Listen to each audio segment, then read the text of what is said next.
یہ کہتی ہیں کہ کیا کسی میسج کے ذریعے یا میل کے تھرو کسی سے معافی طلب کرنے سے انسان بری الذمہ ہو جائے گا؟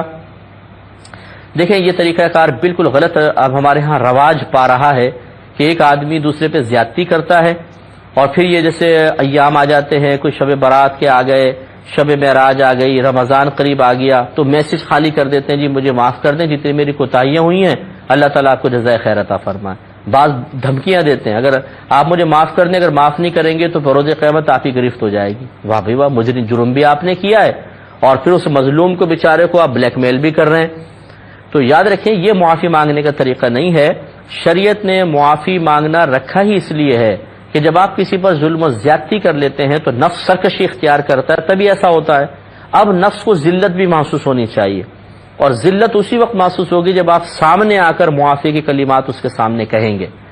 ہم اپنی اصل میں یہ ناک اونچی ہوتی ہے، اور نفس یہ پسند نہیں کرتا کہ میں کسی کے سامنے جا کر اس طرح معافی کی ذلت کو برداشت کروں، تو وہی مشورہ دیتا ہے بس ایک میسج کر دو، ٹھیک ہے۔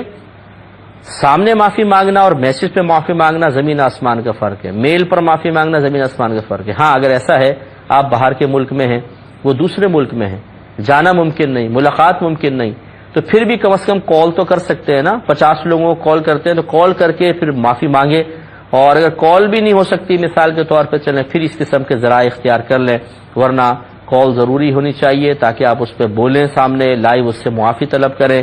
یا انٹرنیٹ پر اگر آپ ہیں، جیسے نامحرم کو کوئی مسئلہ نہ ہو، لڑکی لڑکی سے، عورت عورت سے معافی مانگے، مرد مرد سے مانگ رہا ہے، تو اسکائپ وغیرہ پر سامنے آ کر معافی مانگے تاکہ نفس کو ذلت کا احساس ہو اور سامنے والا خوش دلی کے ساتھ پھر معاف کرنے کی طرف مائل ہو جائے۔ لیکن یہ جو آج کل ہم نے طریقہ جاری کر دیا ہے، یہ غلط طریقہ ہے کہ پورے سال یا پوری زندگی دکھ پہنچاؤ، تکلیف پہنچاؤ، اور اس کے بعد ایک میسج کر دیجیے ہمیں معاف کر دیجیے گا۔ معاف کرنا سنت ہے، اور اللہ تعالیٰ کو جزائے خیر عطا فرمائے۔ سبحان اللہ۔ تو یہ طریقہ کار مناسب نہیں۔